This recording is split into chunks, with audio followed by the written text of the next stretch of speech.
We're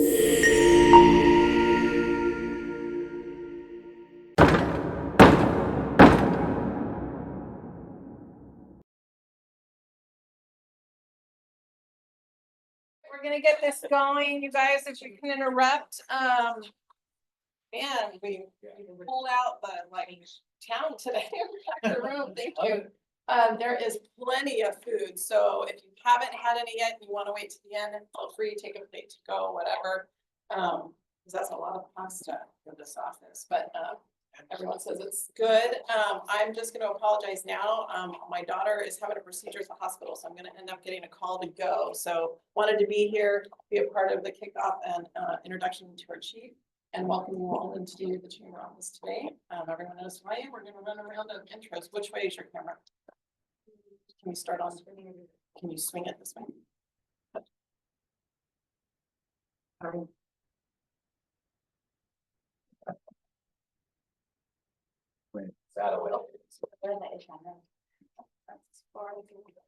There we go. It's back. There we go. I'm Peggy O'Donnell with Mid-Valley Promotions, and I'm a chamber board member. And I'm Cecil Russell, a little bit of everything. Love that. Cameron Kramer from the City of Modesto Communications. Sonia Severo, Public Relations Manager and Legislative Affairs for City of Modesto. And Trevin Barber, Economic Development Manager for the City of Modesto. Naomi Rojas with Rojas Photography, Ambassador to Modesto Chamber. Rosa Escudo Brayton, Council Member for District 1, City of Modesto.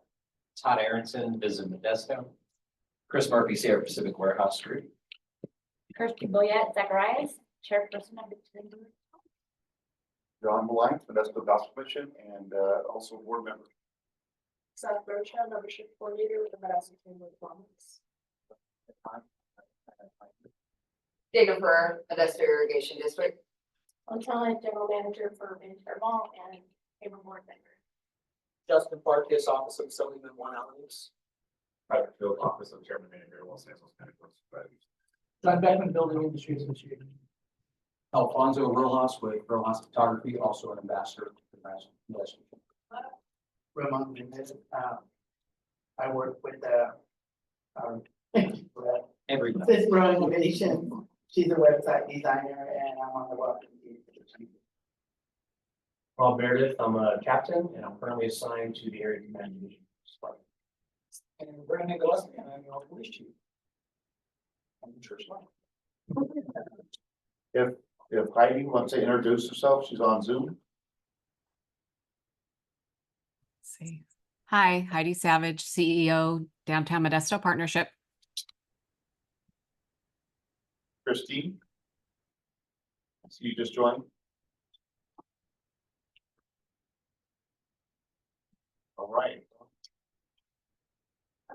Oh, there she is.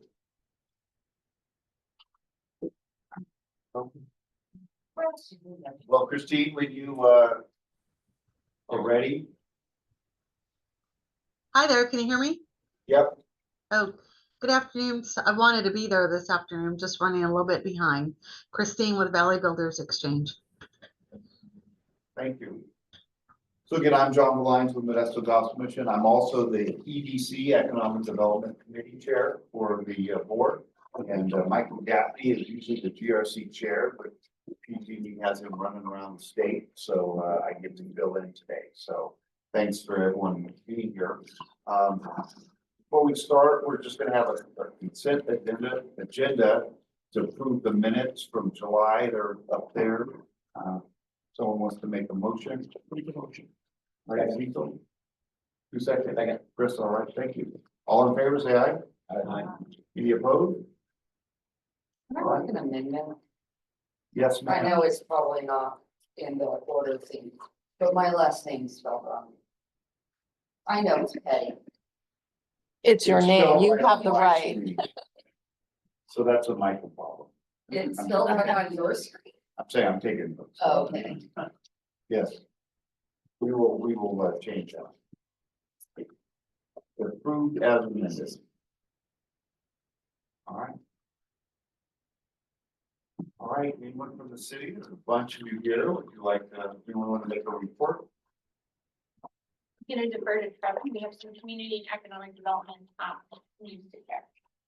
So as you've all heard me before, we're in the middle of developing our economic development strategic plan, which is a blueprint for what we can do for the next 5 years for economic development. We're really looking to figure out what is Modesto unique? What is it that only Modesto should be doing in our economic development space and not duplicating efforts from other agencies? And so we've scheduled a number of community engagement opportunities to be able to get feedback and input and feed forward from the community. There was one recently, the Central Valley Real Estate Summit, which we primarily wanted to engage the market and understand from brokers how that went. We appreciated the support from the Chamber of Commerce. It was instrumental in helping that happen. We also received support from the panelists with Danny Price from PMZ. And it was a great opportunity to showcase our local brokers and our local talent and help support and give them a platform for regional brokers to them. So it went really well. Had a lot of really good feedback from that. We got a lot of input on our strategic plan for real estate development. There are some coming up, and that's the State Policies and Legislative Agenda Forum on August 28th, where we will learn what Modesto can be doing to support our business community from a state level perspective and different grants that are out there for that. And then the Urban Design and Zoning Forum on August 29th. Which will showcase and highlight different opportunities that we can use our building code and our design guidelines to foster business growth and business success. And all of those forums will be on Zoom. You can find the links on our website. You don't need to register in advance. And then the biggest one. Will there be an in-person part of it, or is it all Zoom? It's all Zoom so that most people can participate. So if you're busy, you're coming home from work, we just want you to be able to log in, participate as easy as possible. The biggest one is going to be the community workshop, and that's on August 20th. It's going to be on Zoom, and it's going to have breakout sessions so that we can engage with folks and ask questions and learn from them on what they would like to see. But that one's going to be more focused on equity. It's going to be more focused on the people and residences in our community and their hopes and dreams for economic development in Modesto. So those are the next 3 big things happening for our economic development strategic plan. This Wednesday. Next week, yeah. 20? Yes, August 20th. Okay. Anything else from the city?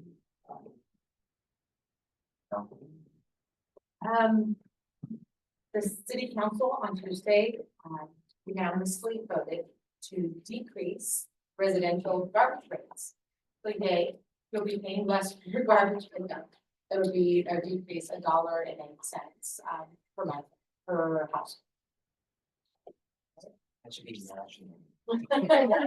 It's just garbage. Good thing, any amount of money counts nowadays. Great, the county. Sure, yeah. The board of supervisors met on Tuesday for what seemed like a record-breaking time. The meeting started at 9 a.m. and they did not finish closed session until after 5:30 p.m.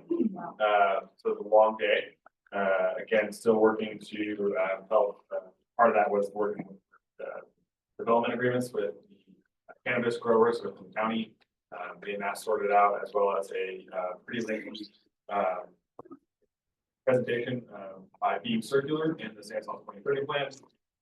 Some more investment of ARPA funding going into Beam Circular to help establish essentially a creator campus is the ideology behind it, I believe. Again, it's a very lengthy presentation, roughly about 2 hours, I believe. A lot of information out there that's going into Beam Circular, the Samsung 2030.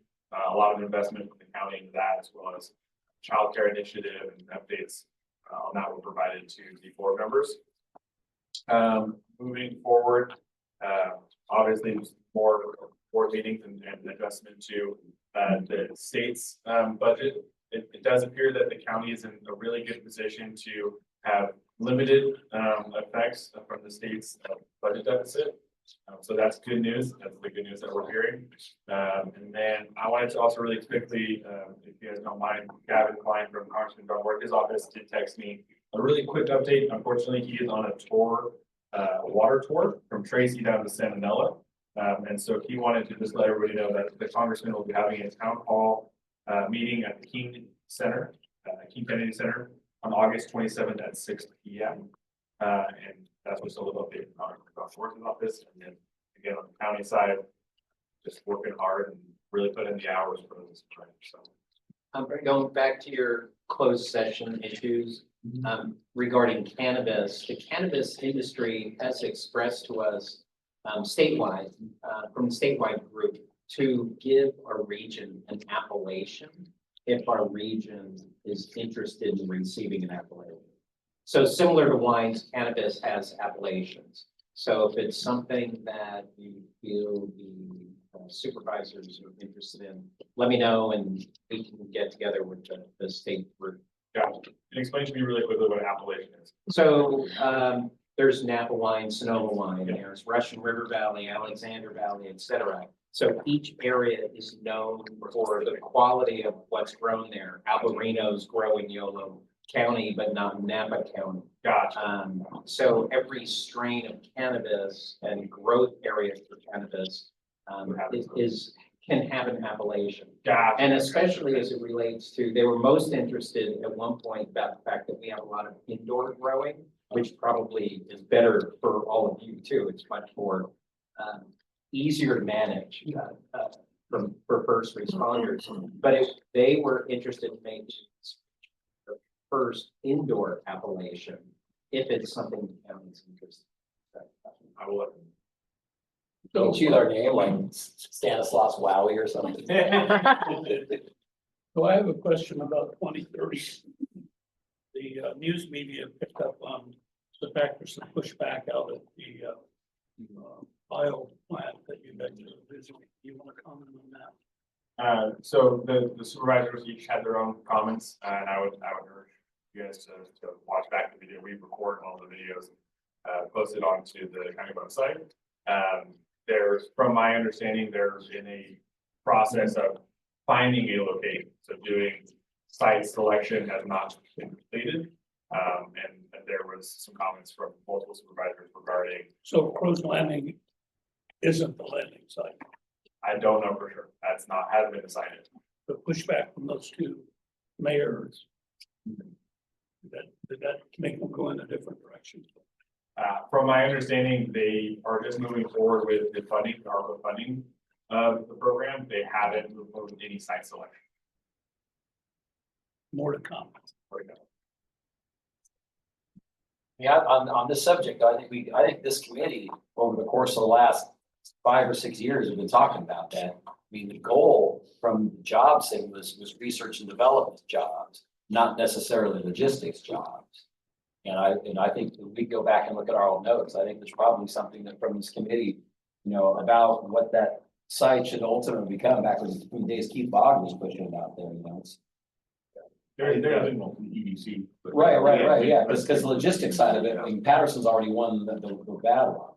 So might as well build the infrastructure on Sperry Road and make this a research and development campus. Seemed to make sense from a jobs, pay, especially the pay and bringing research scientists and stuff like that to the area. So the thought process is, if at my facility went out there, the research and stuff, maybe wouldn't happen. Jason would have that. That whole point of the bioresearch thing was to have research jobs. You would not, you would think. And again, like I said, there's been various plans for the Crow Landing Air Base, and that's been a couple of decades long change in process. There was a presentation at the EDC meeting, I believe, a couple of months ago from Eric Ignacio regarding the air base out there. And for those of you who don't know, Crow Landing Air Base was essentially dedicated over to the county early or late 90s, early 2000s, officially almost all of it. And since then, it's been a master plan development that has gone through significant changes and reworks over time.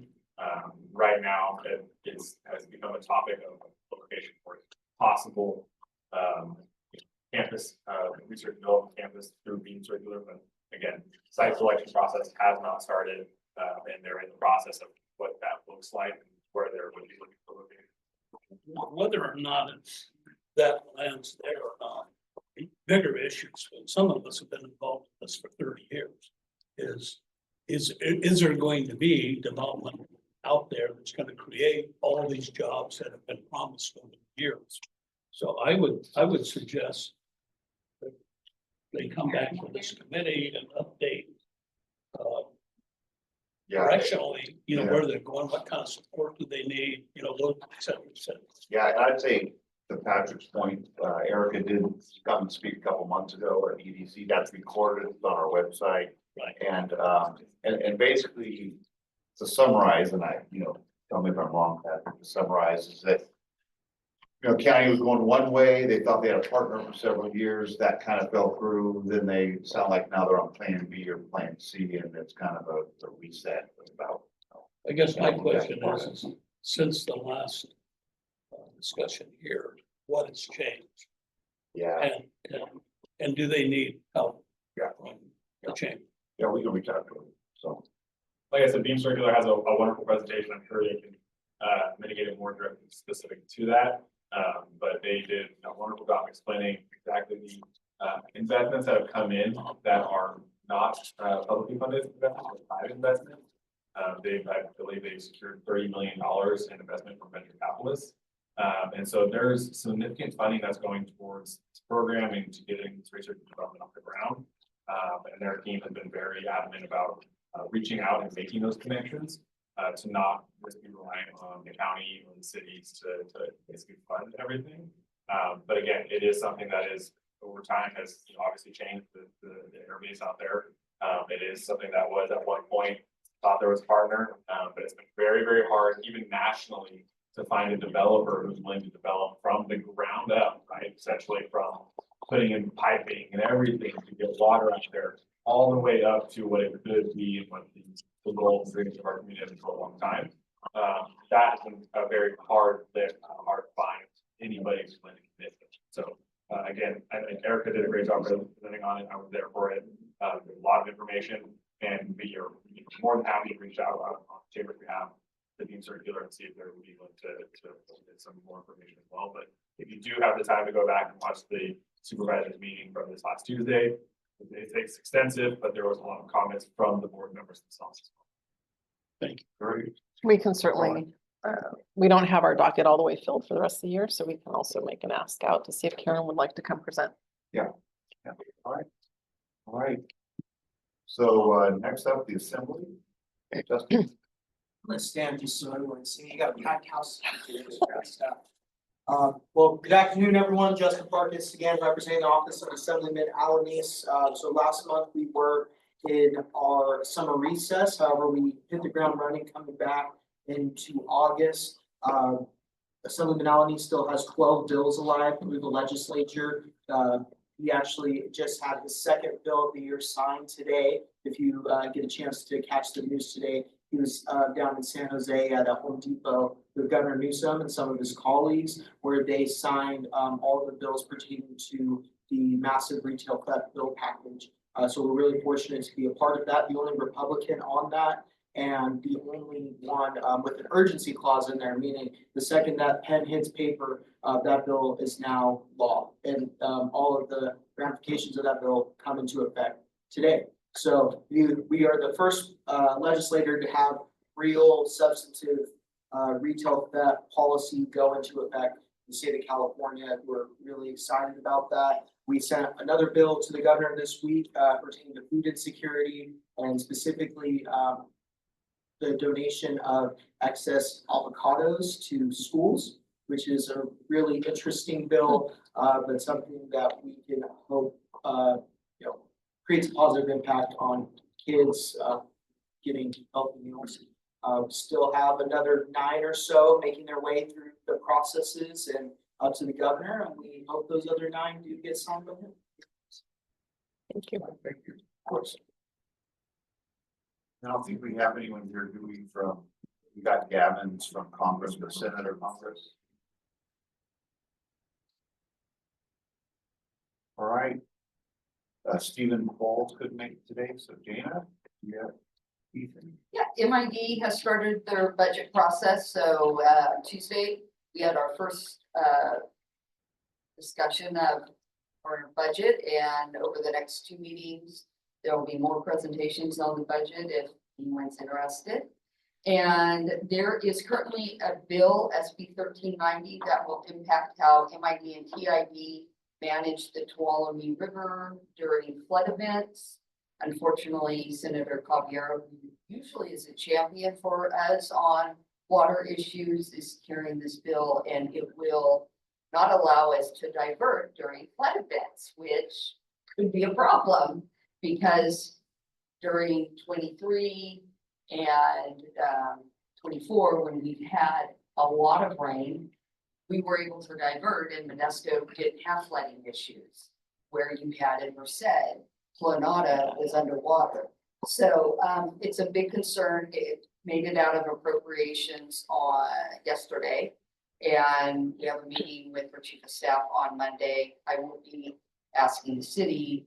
We already have someone asking the county. I'll ask the chamber. I know it's a rush job. It's just, we've been working for months with the author and can't get anywhere. So I'll be looking, and we have templates, so it won't take a lot to turn it around. So I'll be sending that out probably later today.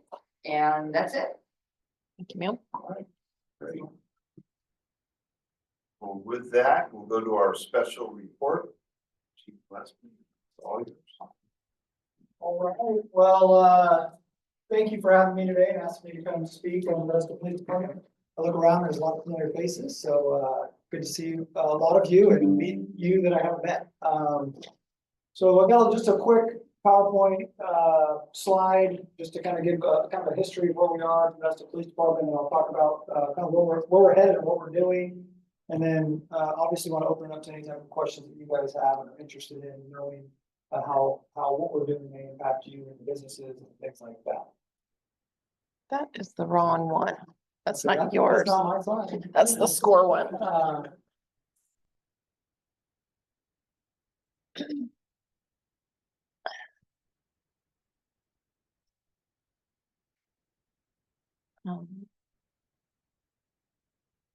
It's National Joke Day, joke. We should have pretty good dad jokes. I'm sure I think it's crap all the time. I'll think of that. That might It's be- also National Rum Day.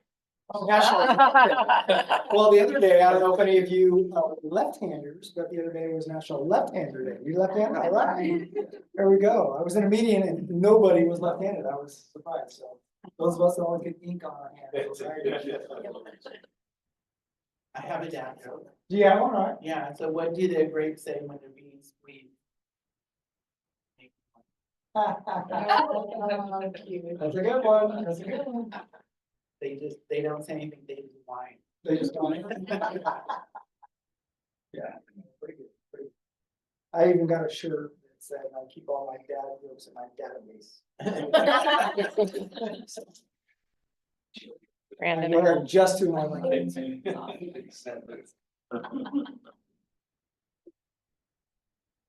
go to the next one.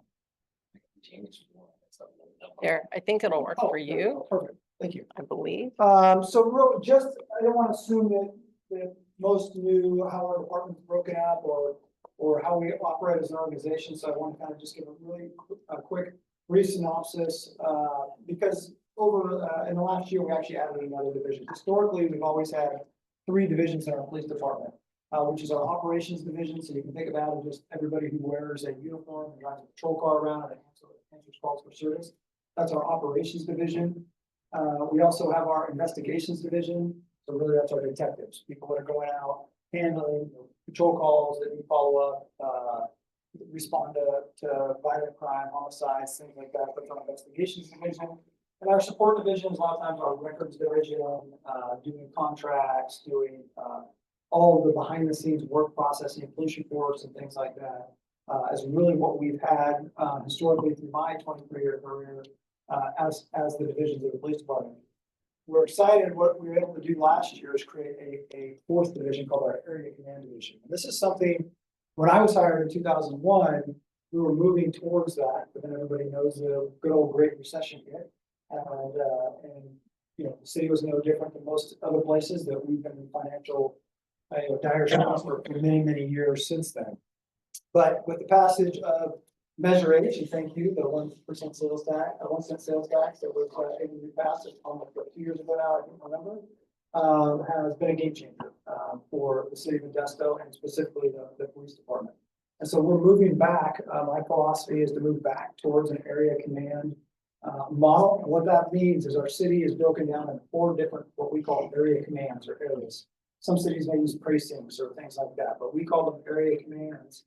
And where we're getting is we're going to have area commander, which is a lieutenant level for us, that oversees each one, all the issues going on in those area commands. And they're gonna have what we call crime reduction team of officers that go and handle specific issues in those areas. We want to get back to neighborhood policing. We want to get back to knowing what's going on in specific areas of town, rather than having one team, which like we currently have, that really tries to go throughout the entire city, dealing with problems and really abandoned approach right now. So, this is Captain Bob Meredith. So he is the lucky guy that actually was able to stand up the area command division. So he's the first captain over that area command division and oversees 2 different lieutenants. We don't have 4 currently. We have staffing issues. We have 2 lieutenants that are area commanders, so they actually kind of split the city. And then we moved a whole bunch of resources underneath his purview, not just our crime reduction team, but our traffic unit, our animal control unit, our code enforcement. Those of you may or may not be aware, code enforcement, neighborhood preservation specifically, moved from community and economic development over to the police department in July of last year. So that also falls under his area, his division. And really the reason we put all of these specialty units under there is because those are the complaints that we often get, whether it's traffic related issues, whether it's neighborhood blight, whether it's drug houses, you name it. He now has the resources, well, some resources, don't get me wrong. He now has resources to really combat those issues so that we're not saying, well, that's patrol needs to handle that, and investigations need to handle that. He's the one-stop shop to solve a lot of these issues that we have. So we're excited about being able to add that area command division, and we'll continue to build that up as we move forward.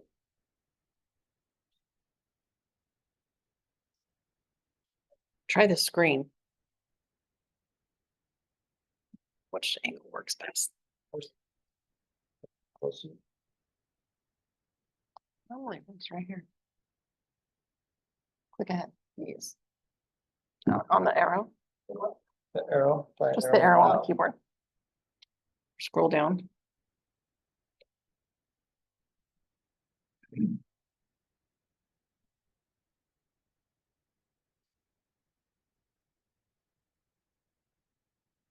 doesn't work.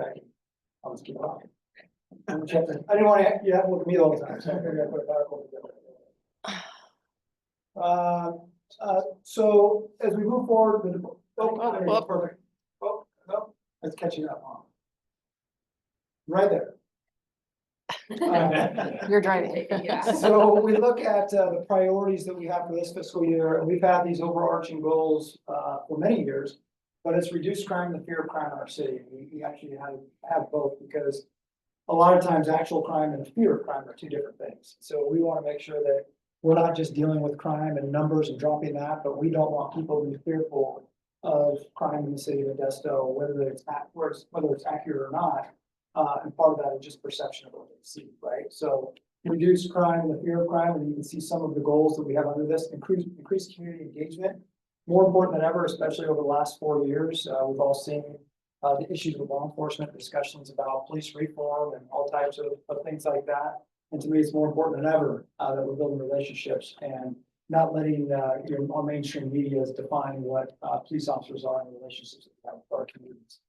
And then finally, promoting organizational excellence. It's something that is something that I think makes our police department stand out. We've always had a huge emphasis on training, making sure that we have the most competent officers out there to do their job, and make sure that when they're doing it, they're confident knowing they're on the right side of the law to be able to perform their jobs and deal with all the issues that we constantly call for.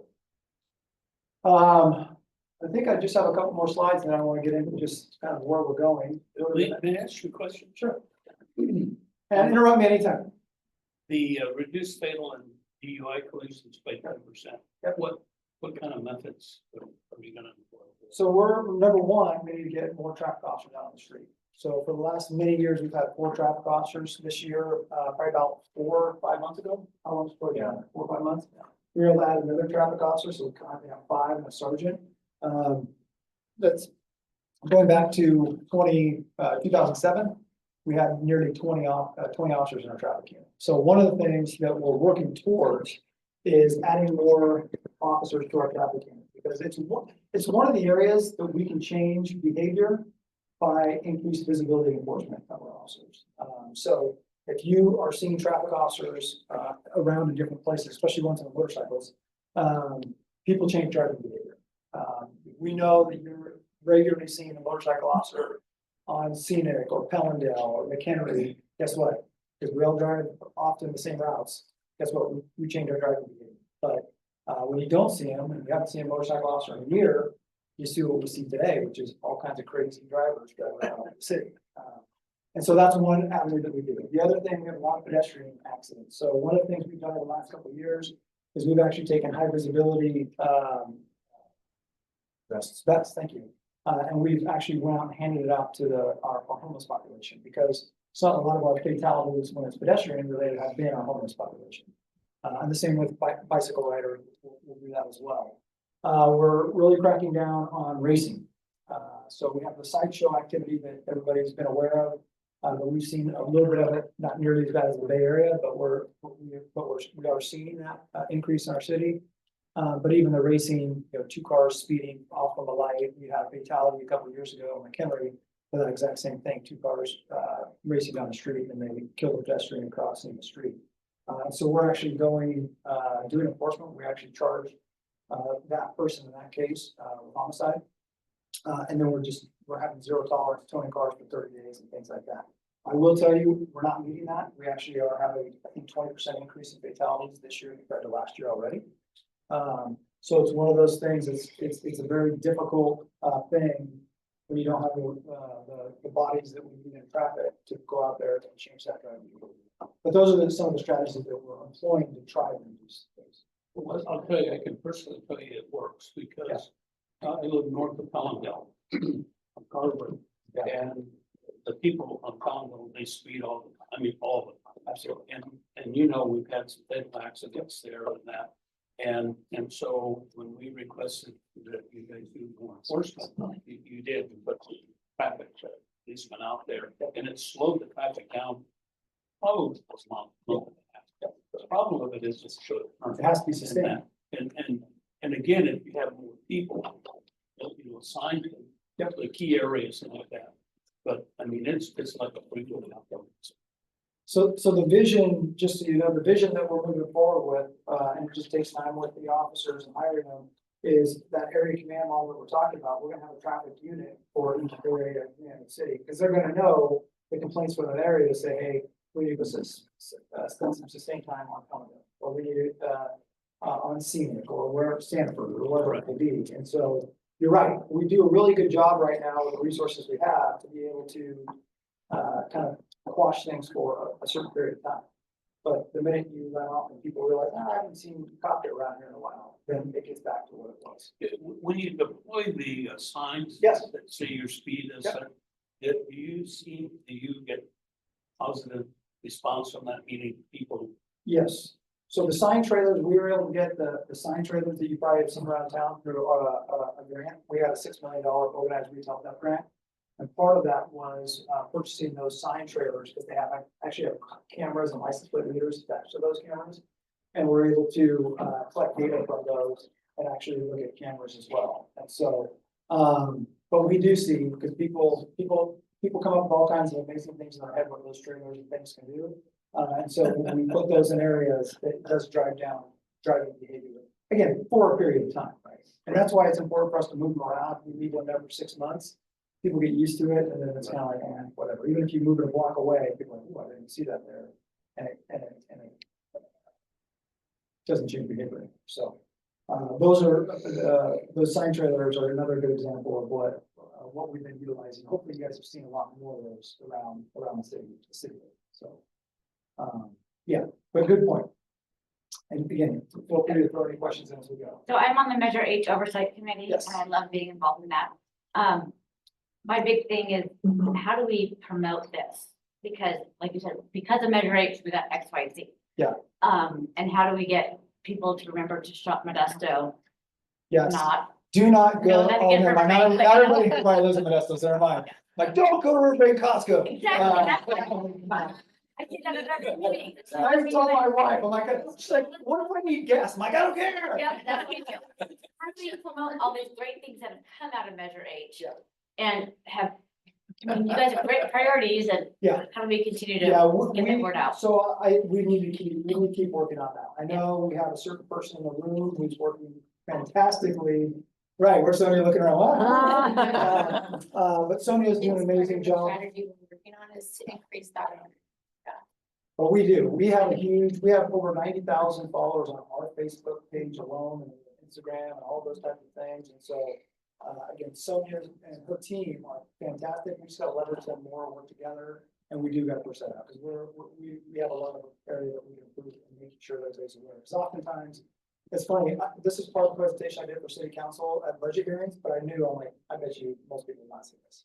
So I figured I'd bring it here. That's great, thank you. That would be, we had one person show up to our budget hearings. Yes, right. Look what happens when you came over here. Well, I mean, that's an interesting thing. You have shop Modesto City, you know, social art, things like that we can share. It's I in the mean- budget for Measure H to have a marketing person. Yeah, we do have a whole, but like, there's a lot of like public work stuff and things like that, like a roadways redone with Measure H funds. We Right. actually have signs that says paid for by Measure H. We started talking about, you know, our employees, we do like a tattoo or something. Yeah. This park is now, this bathroom. Yeah, By Measure H. exactly. I mean, we say that, yeah. And so we do see those around town. I didn't put it in here, but one of the things we did with our budget presentation is we have a organizational chart and we actually put those little Measure H signs next to where we have Measure H funding to improve on all that kind of stuff. So again, it is getting awareness out. So We people actually, realize. yeah, we actually have a vacant position on our Measure H oversight board for District One. And I know, I am too, so if you guys know anyone that wants to add engagement to this conversation, District One, please. Call me, let them know to apply. And may I add something, I'm sorry, Chief, so to that point with Measure 8 funding, you might have seen, there is signage, if there's a roadway improvement or some type of beautification project, it says funded by Measure H. If there is a project that incorporates C-Match, we even have that stamp that stamps that on there. So we do want to let the public know that your decision to invest in our community is going for things that are beautifying and improving your neighborhood. So the tattoo would be perfect. Yes. So that's. You're looking at the soccer players. Well, Trish and John, maybe it's time to bring back the whole Modesto Means Business campaign, cease. Yeah. You know, that was a directed marketing campaign. Gloria recently brought that up to me too. And just, you know, because knowing it's like you said, I mean, Riverbank, I'm not spending my money out there. It's like. Trish, I thought you guys were doing. Not directly. We've used the tagline a couple of times, but we haven't done a campaign yet. In fact, I thought you were creating a new tagline. Around that, we've been saying Shop Modesto, but we have Shop Greater Modesto as our website. That's our platform. That's our e-commerce platform. It's still different. But we can tie it all together. Albertson was big on that back in the day. Oh, yeah. And it worked. It really worked well. But you could twist the arms of the local TV stations back then to give you some airtime too, you know, that was one of the reasons it worked, so we have to have a new plan of attack, but I think we should raise awareness of make sure where you're spending your money. There's a sign as you enter Riverbank. Yeah. Turn around. Right. Yeah. You turn around. You cross this line, you're giving your dollar. So, and I do wanna, after I get through this slide, I do wanna talk about what we're doing, because I think the right safety and people feeling safe absolutely has an effect on economic vitality and bringing businesses into Modesto and things like that. So I definitely wanna make sure I touch on that today. But the last slide I really just had, and this was kind of the plug for Measure H and why I think it's so important, even in a time where, you know, inflation is high and gas has been crazy forever.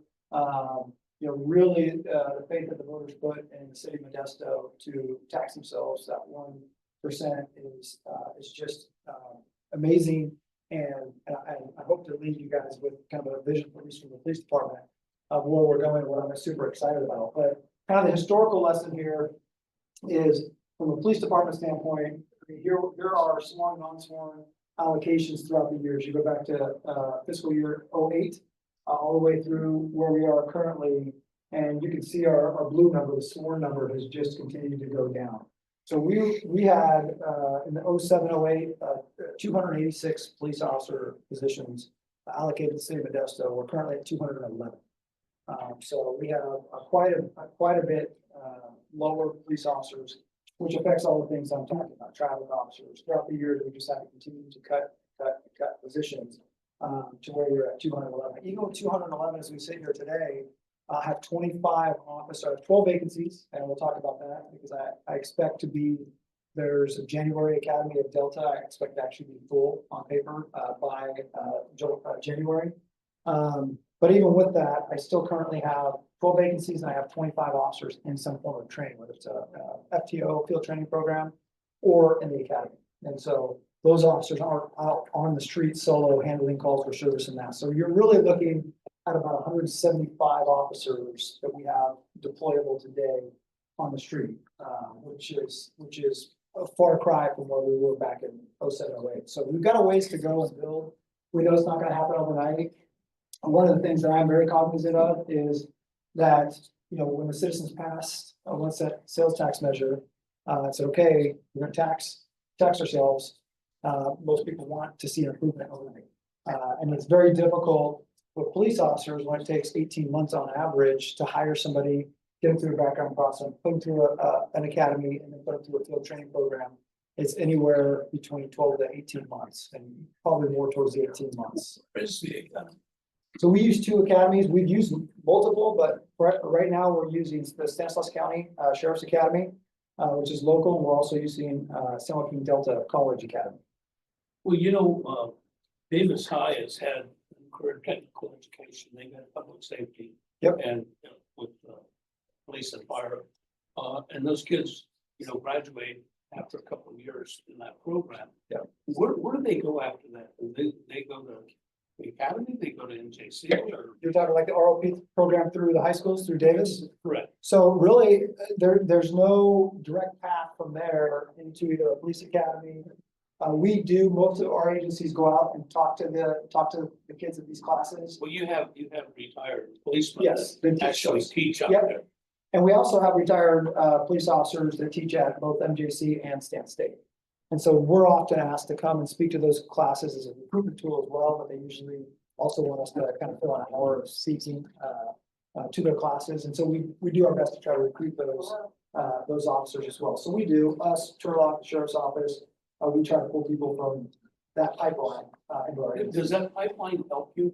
That's my bottom line question. I think it does. I think it definitely helps. But what we're trying to do now, even beyond that, is do open houses, because kids may graduate high school at 18 and they've got 3 years before they can be a police officer. Right, but then if they go to MJC and continue with Yeah. public safety. Yep. And then you can recruit them out of there, to 100%. the academy.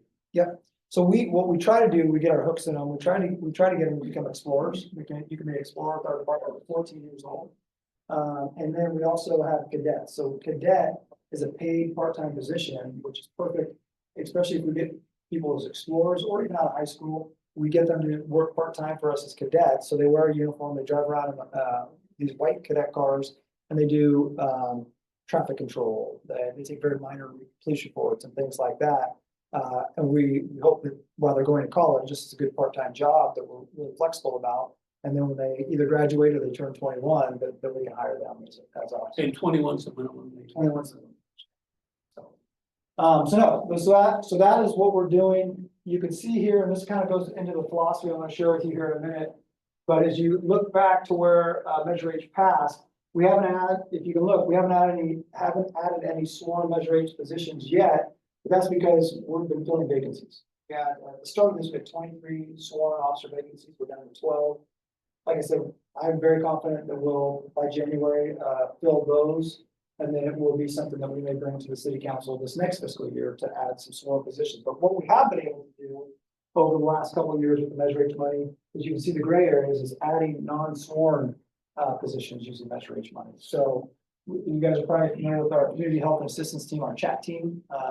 So we've been able to add chat workers, we've been able to add park rangers, we've been able to add community service officers. And so I would estimate that at least 50% of the calls for service that we get every single day can be handled by some non-sworn type of call. And of course, the police officer is a universal resource that can handle any type of call for service. And so it's a very valuable resource. But they're also, in this day and age, very hard to come by. Less and less people, even though everybody's applications are starting to increase again, there's still a lot less than 20 years ago that actually want to get into this profession. Then you have to pass the background and really do all of that kind of stuff. So while we know it's very difficult and for the foreseeable future, I guarantee you the next 5-10 years, that's not going to change. My philosophy is really strategizing about still hiring police officers. Let's hire these other resources that can handle those calls for service. Because if I can have a community service officer respond to your house for a residential burglary that's 2 hours old and there's not a suspect there, why do I need to wait 4 hours for a police officer if a CSO can come out in 30 minutes, right? Because you just want that report taken, you want the evidence collected. And at the end of the day, I don't think most people care unless there's a suspect there we need to go arrest if there's a police officer there or not. People get annoyed when they have to wait 4 or 6 hours or more to have a police report taken by whoever it is. So we've seen a huge increase, and our police officers love it. Our police officers became police officers because they want to do police officer stuff. And they don't want to go deal with the homeless is not their top priority that they want to go deal with, or some of these we call them cold calls that don't need their services. Police officers are expensive, so let's use them for the things that we need them to use them for. So that's my philosophy, and that's where you can see we're continuing to increase our non-sworn resources, which at the end of the day is fiscally responsible in my book anyway. I don't know that we'll ever get back to 286 officers, but we may not need to because we're using these other resources to be efficient and effective in what we're doing. Chief, how many rangers do we have now? So we're allocated 12. I think we still have 5. We have 5 currently. Yeah. Yeah, and 2 are in training, but we're trying to get them staggered. So we have an early ranger and a later ranger, and then 4 days a week. So they're on 4-11 schedule. And so at any one time, we'll have one on the street, right? They're not working at 3 in the morning, right, per se, but like an early shift, like a 6 a.m. start and then a later one. Yeah. It'd be amazing. It will be amazing when we get to 12. We just have to go through a background process and, they're handling radios and have access to sensitive data. So it takes a while to get them hired, but we're seeing a lot more interest and, luckily we're able to rise the wage for it to make it more attractive to get those types of folks in there. What we're finding is much like the cadet program, it's like a step to a cop job. So we're getting folks that want to be, they get that experience, they get a taste of it and they want to be police officers, and we need police officers too, right? And so we're not going to deny someone for the desire of having a ranger on the street when they want to be cops. So it by default somewhat becomes a pipeline. So it's a good problem to have is they become police officers. But we've had rangers for about 1.5 years now, but we only have 5 filled. So that's the kind of struggle. And one of the big things we had was the wage. We had to go through the whole assessment to raise their wage because with the whole minimum wage increasing and things like that, you could go work at Starbucks for the same amount, and we put a lot of responsibility on them. People are like, well, that's a lot of responsibility. I can go make coffee for about the same wage. So we did increase their pay, which actually got us a lot more. So, question for you. So the question is, have you seen any success in sort of lateral moves coming from other markets?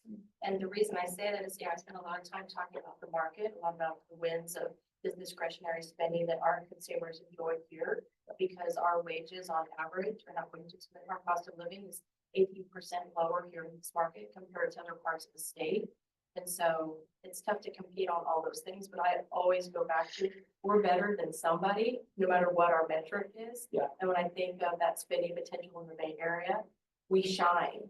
And so I just never thought to ask that question in the past when we've met, but in terms of recruiting, life officers, just making it a lateral move, maybe you call it something different, but seeing any We have, we have not as much as I would like, although we do have 3, I'm told maybe 4 laterals that applied from other local agencies in the last 2 weeks. So we'll see how that shakes out, but we get onesies and twosies, like we got one from Lakeport, turned out really well. We got one of our female officers from Tallman County, I think, or Calaveras County. Calaveras County. So we do get those on occasion. What the interesting thing to me has been is everybody seems to be realizing kind of that wage battle. And we've always known we're never gonna make barrier wages, right? And it's not just our industry, every industry, right? Everybody wants to make the commute over the home, they're probably gonna make a lot more money. And so, but for a lot of people, it's not worth that commute back and forth, right? So we just knew we always had to get close.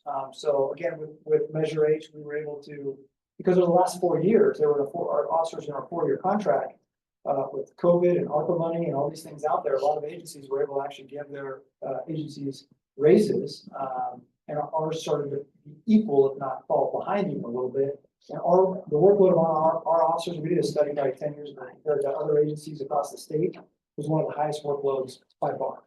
So, number one, we want people to understand that want to work here, can thrive in a very busy environment.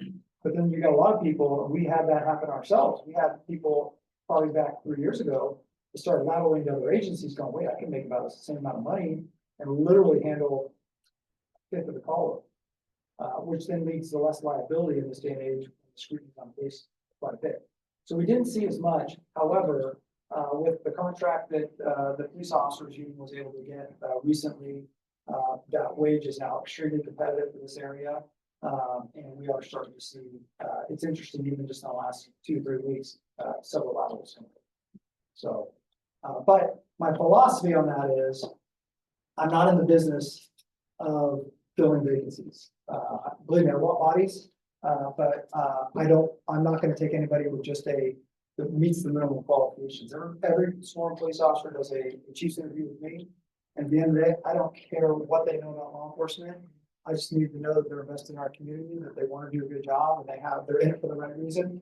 They're not in it because they want to look cool in the uniform, they want to drive fast, or they want to do all the fun stuff. We are in the customer service business, and we have to be in this business because we want to make our community better. And those are the type of people that are hired. And there's been laterals, there's been people that come to the chief's interview. As much as I want to throw our vacancies, I say no thanks. So we are very, very strict on who we pick up. Yeah, recently, the community business organizations here in downtown, Tricia Chamber, Heidi Domo, or DMP, have been talking to the restaurateurs. Thanks, Chris, for spearheading some of that. And a lot of feedback comes back regarding visual deterrent from a safety standpoint. Nobody's saying it's unsafe. And I think that's important for you to hear and to share with your team. Yes. Like, there's not this sense of it's unsafe downtown, but there is customer perception. Is there ever a day, or is there something we can all be doing or communicating about beat cups coming back at some point? Or using CSOs as beat cups several days? So, you're gonna see the monitor here, because every time I get asked, I just had a meeting with MJC yesterday. I'm like, when can we get cops on campus? And I always say, give me time. So I know it all has to do with applicants. But I'll tell you, one of my top priorities, and this is just my belief, is that the core of downtown is central to our economic vitality. Because if you want to open a business here, you gotta come downtown. You gotta go put your plans, you want to do construction, right? Anything you want to do, you've got to come to City Hall, get your plans, approve your permits, all that kind of stuff. And if you come down here and your perception, you see all kinds of trash, or you see homeless panhandling everywhere, or you see the crime rate is high, you may decide to go somewhere else. And so, as far as downtown goes, and I think your question is probably broader than that, but downtown, one of the things that I want is on my top of priorities as I get staffing up is to go back to having a full-time downtown officer. And so it goes back down to that cop, but whether he's on foot or she's on foot or on a bicycle or in a car, I don't care which one, or maybe there's a variety of it all. Hot rod go-kart. There we go, 100%. I want, and we had that a couple years ago. We actually put on one of our cars downtown district on the bottom of the car. But again, I don't want them just being, shaking hands and kissing babies. That's okay. I want them to know the business owners. I want them to do that too.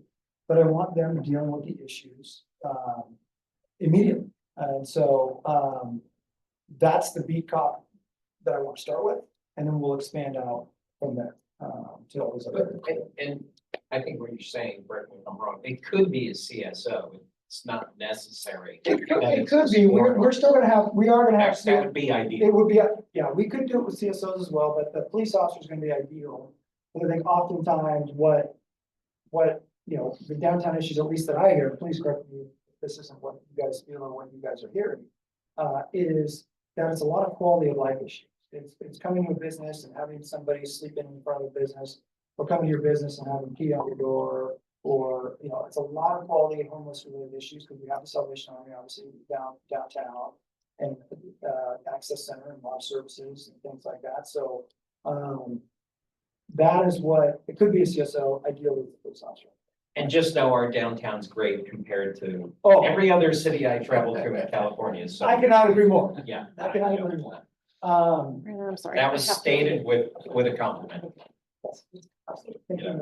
I don't want you to think that, see, Trish, wasn't finger wagging. No, not at all, not at all. But I think that's kind of where I even wanted to spend the rest of my time, I'm glad that you guys are just shooting out questions, because I don't want to wait till the end of that. Those are any questions now, but really our focus right now, and I've been asked this question of what's changing with the police department now that the governor came out with the executive order, right, to clean up mechanics, things like that. And maybe happy, maybe not, but at the end of the day, there's not really anything that changes from what we're currently doing. So for the last few years, we've had a three-pronged approach to managing the homeless issue. That's been providing shelter, emergency shelter, and not just emergency shelter, but getting people into permanent supportive housing or permanent housing. Services, making sure that we can provide and connect people with substance abuse counseling, drug abuse treatment, mental health treatment. So providing services to people, and what we call community accountability, right? So at the end of the day, I can tell you from the experience that I have and the experience that our chat team has is we're at a point where we're continuing to run the same people over and over again. We don't want to accept the services that they're being offered. And at that point, my chat team becomes irrelevant, because I'm not in the habit of just wasting time with anybody. And so what we're doing and have been doing prior to the governor's order is we're going out. Again, I want to be known as a city that will bend over backwards to help anybody that needs help. But when you don't accept those services, when you don't accept that treatment, and now you're affecting the quality of life by violating our municipal code or the laws, then sometimes the tough love measure of arresting you or citing you is what cleans people up. I go back to Randy Lindbergh. If you guys, anybody who knows Randy Lindbergh, he was a heroin and methamphetamine addict in Crusader Park for most of his life. Then he cleaned himself up. I was clean for sober 10 years, worked at the Gospel Mission actually, and we hired him as one of our first chat workers.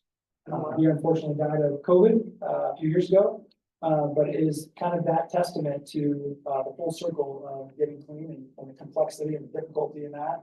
And so it's not that we don't have compassion with people who do, but I also believe that our residents in residential neighborhoods, our business community also deserves to be free of quality of life issues that either drive them out of our city or doesn't bring new business into our city. So that is what we're constantly doing. So when my officers go out there and contact people, what they've been directed to do is when they contact somebody who has an illegal camping or panhandling and do whatever, is we contact them, that we check with our records division, see if they've been cited or arrested for that before.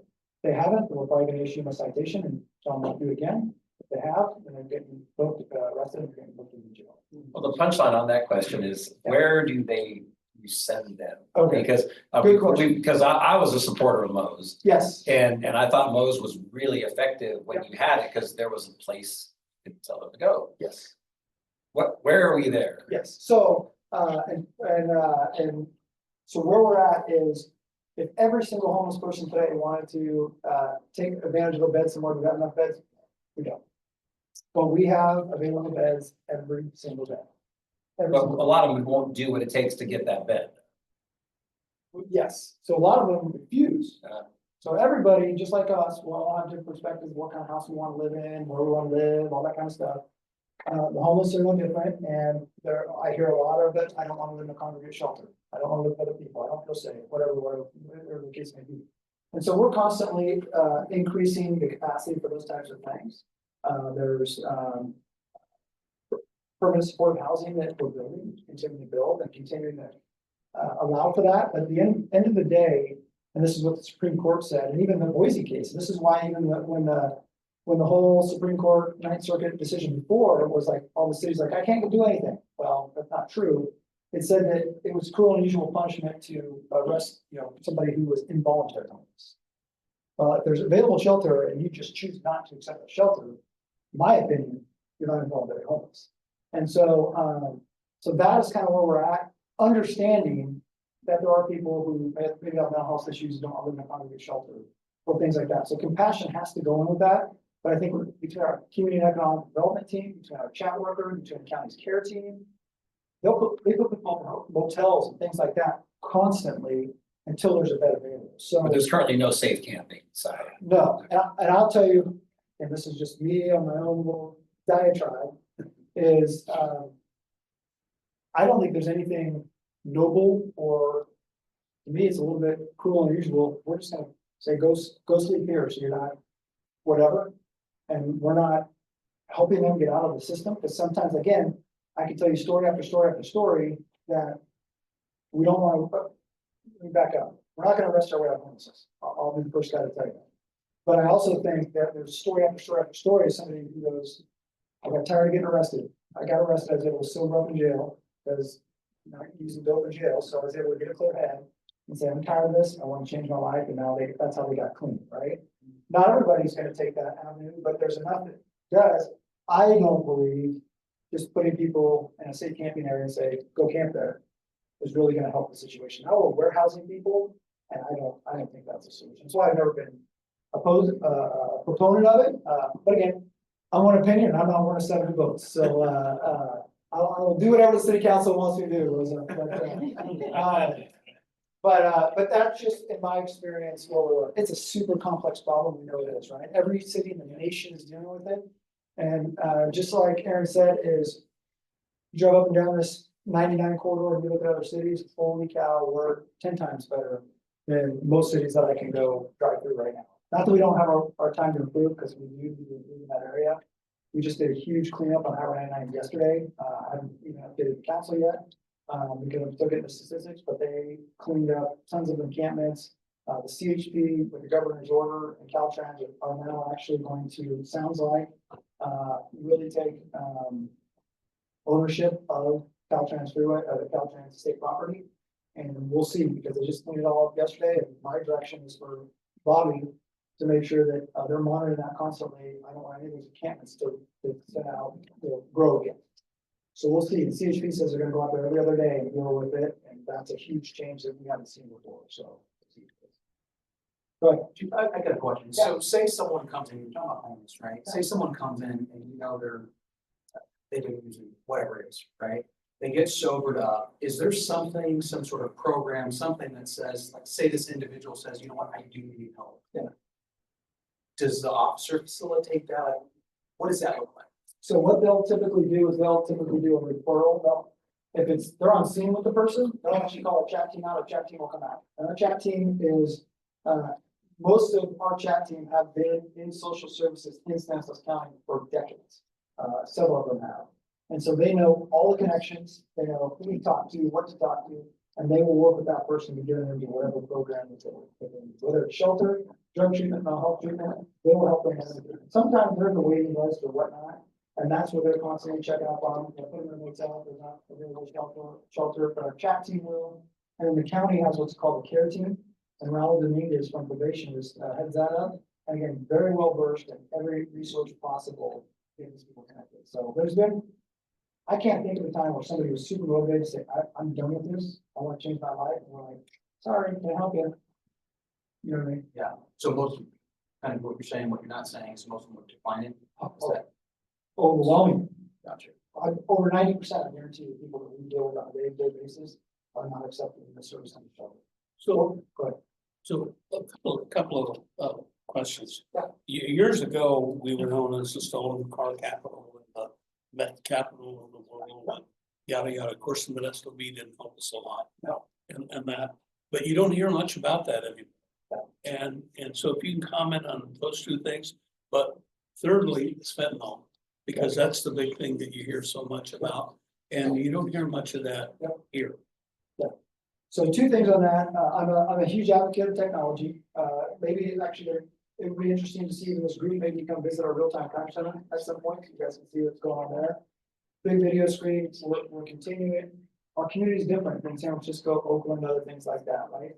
Our community at this point, we got to be very careful with that to make sure we maintain the trust, but our community is not afraid of the police department having cameras.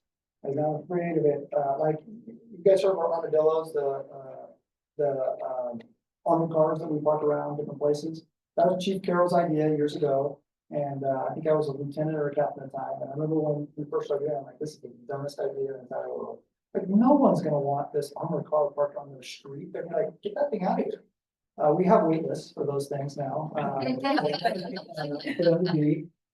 Because they're a huge deterrent, right? If there's a drug house that we're working on or some issue going on, or we just had a shooting somewhere, we park those things there. And again, it's funny the things, people think that they're listening to you and all kinds of things. I don't think that, but they don't. So they have cameras in there just to record what's going on, but other than that, there's really nothing to it other than, hey, we're watching, right? And so they're huge, but our city has been extremely supportive, and our council has been extremely supportive, and just continuing to beef up our technology. And a lot of that's cameras. So our real-time crime center is currently staffed. We've had one police tech Monday through Thursday, kind of 8 to 5, watching all our cameras. With the new budget, and we just promoted that person to supervisor, we're hiring 4 more police techs so we can have 7-day-a-week coverage, much more expanded hours.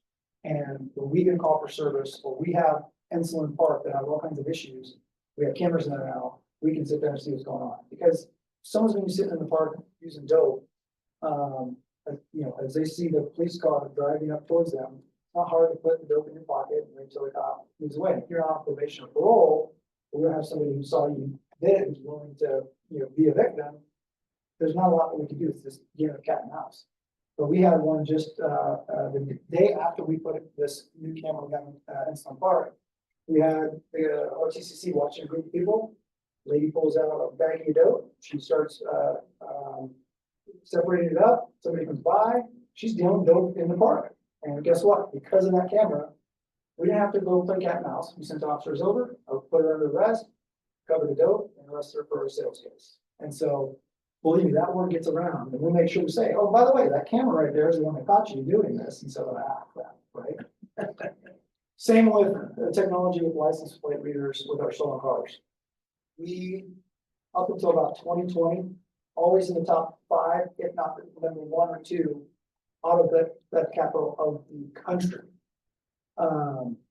We started deploying license plate readers around everywhere. So it doesn't stop the stolen car, but what it does is it actually alerts us when a stolen car goes by any of those places.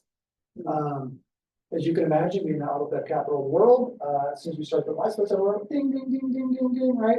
We started making arrest after arrest after arrest after arrest, recovering car after car after car after car. The last 3 years, we torpedoed up, which is a good thing, out of the number 1 spot. We're now 54 in the nation and all of that, which is, we hadn't been at in my whole career. I only went back to like 2000.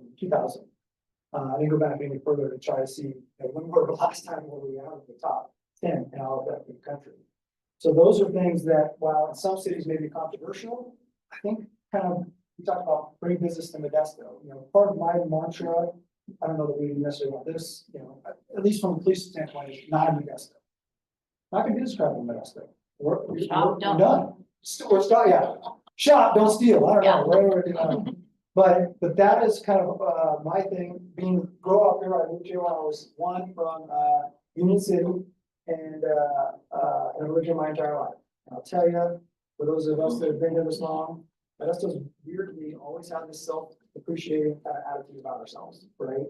You talk good about Turlock, we talk about good about everything else, but it's like, oh, you're from Modesto, right? I think we have a chance to really change that perception of our city and be really make Modesto a destination spot. And I know you guys all in here is why you're here, because you're working to do that. And I know as your police chief, that is my goal too. And that's why some of these things, sometimes it's like, you know, just worry about doing crime and reducing all that. And that is one of my main focuses, but that's why I want to make sure that we're doing things that also like focus on downtown. I get that I can get grief of, well, why aren't you focusing on my business area? Or Kelly, why aren't you focusing on the mall? Which we do. But I truly believe that we need to start kind of a core area in our downtown. And then as we get bodies, we continue to expand out until we push as much criminal activity out of our city as possible. Because there's already a fairly well known, especially barriers, so I'm not seeing a lot of barrier stuff we see on occasion. But don't come to Stanislaus County, don't come to Modesto, because with the organized retail theft stuff, our district attorney is amazing. Again, we don't give people tickets, people go to jail. And time after time after time, we're actually working on recruitment, we're working on video, promotional video.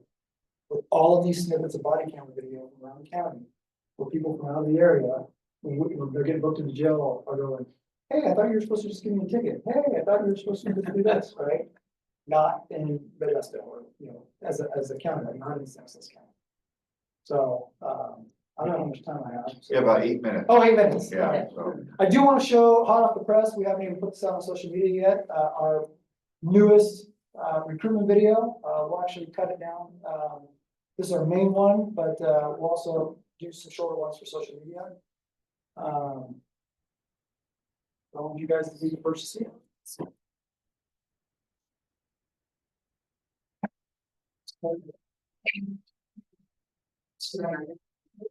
Investigators stand by for the overwhelming. Investigators for 3 subjects wanted out of San Mateo County for 211 PC from the Bank of America.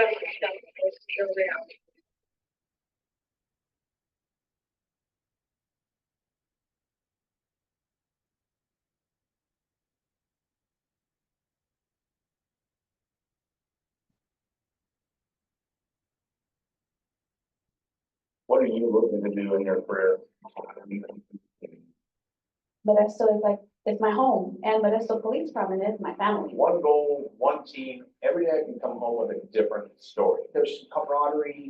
We are one big family. Being in that team environment is just something that I love being a part of. It is really a family, a part of something much, much bigger than a team. I love my job. You can be jack of all trades in this job. The sky's the limit. I mean, there's so many opportunities for detectives, that we have an air program now, so if they're interested in flying, or they have flight officer, you can. We have task force officer positions, gang units, we've got SWAT, we've got equestrian, there's so many things.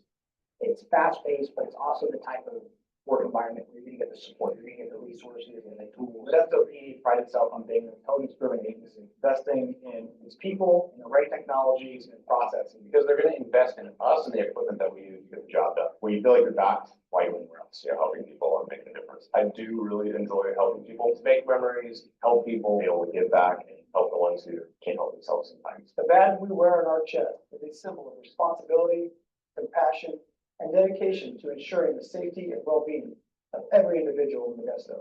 If you are dedicated to making a real difference in the lives of others, together as one city with one vision, we will continue to ensure that our community and the Modesto Police Department is a great place to call home. What's our new recruitment? Any, probably got like 5 minutes now.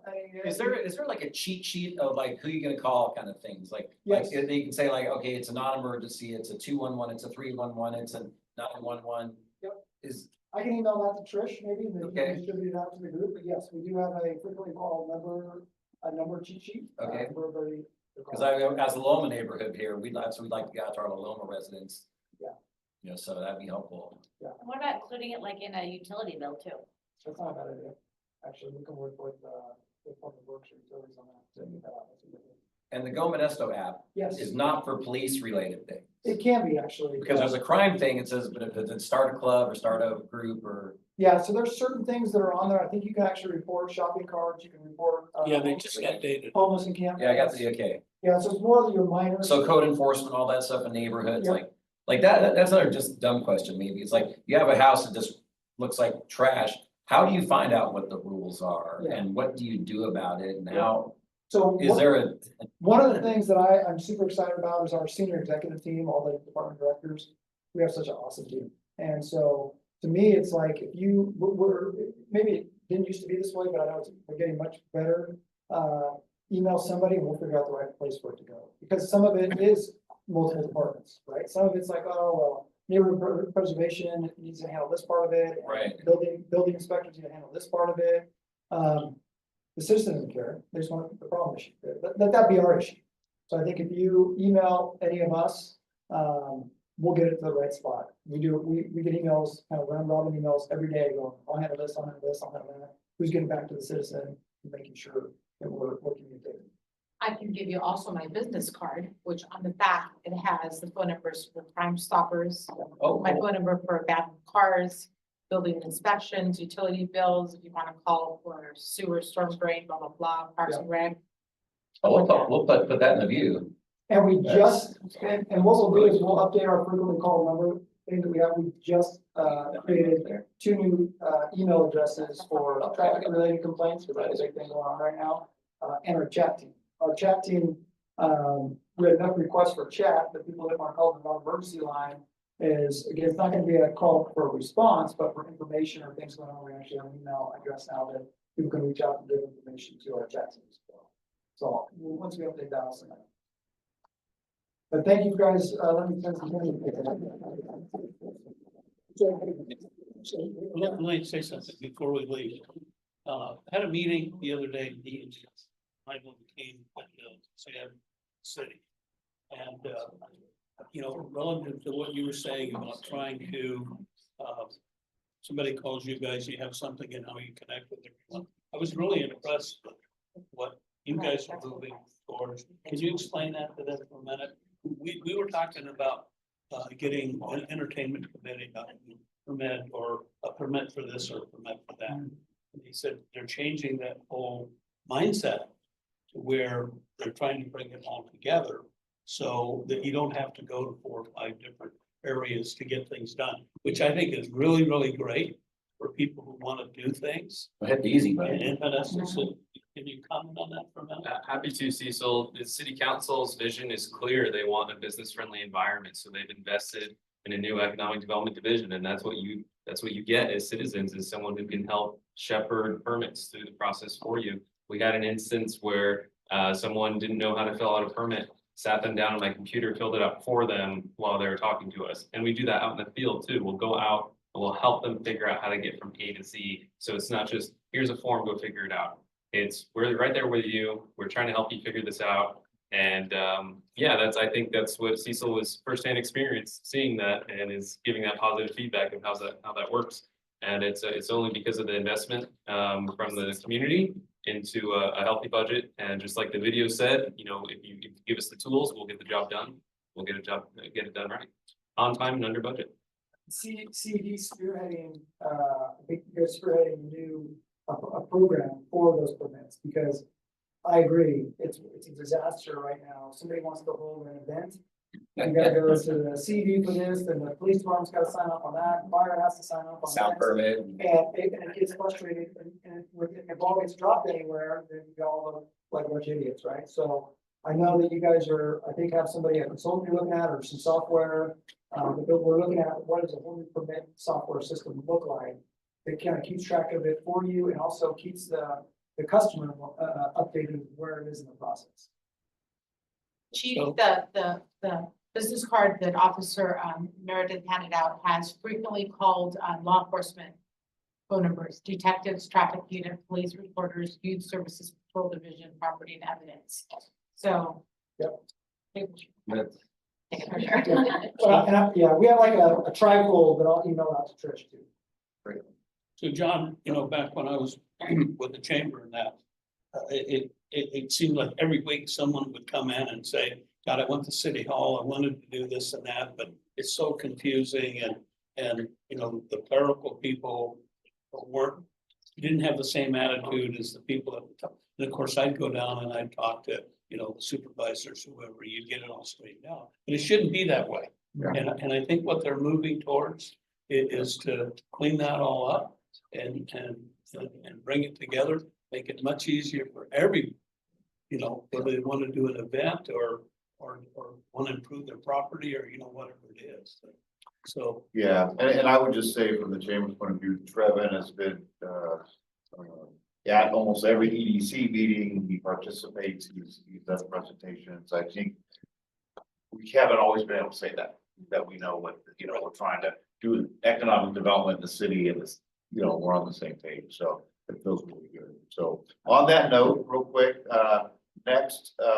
two next GRC meetings, Friday, September 13th, that's not the regular date. It was adjusted for our speaker, which is Sheriff Dirksey, so he'll be here. And then we kind of got a theme you'll see. Then Friday, October 18th, new Chief Kevin Wise of the Fire Department. That's the City Fire Department. And then I want to alert you also two important meetings that a lot of you I think should be at. The next two EDC meetings are kind of connected. September 11th, which is also a different day. It's a day after, it's the week after Labor Day week. So we're trying to allow people to come. Kelly will be presenting.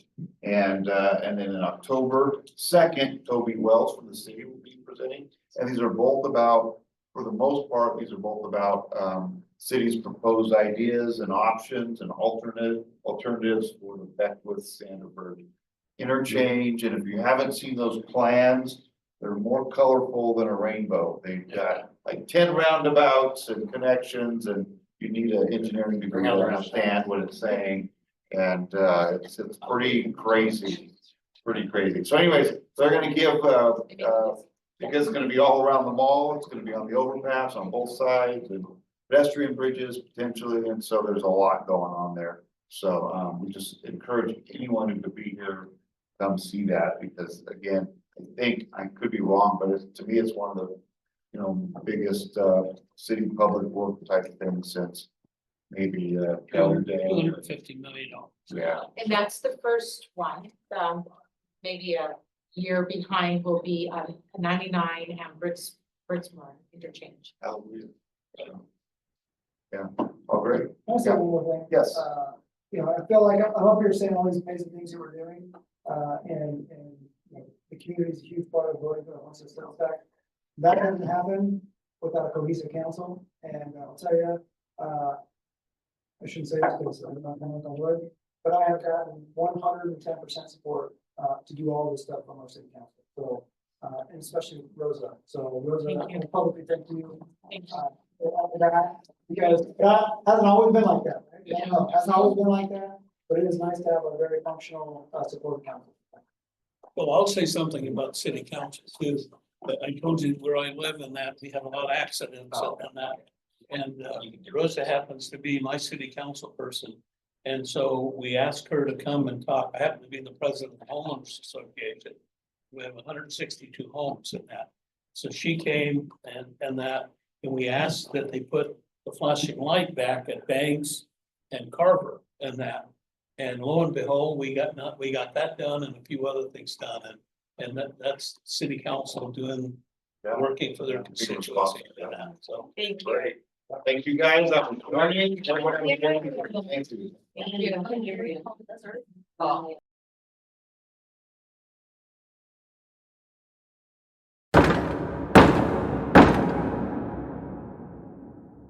you.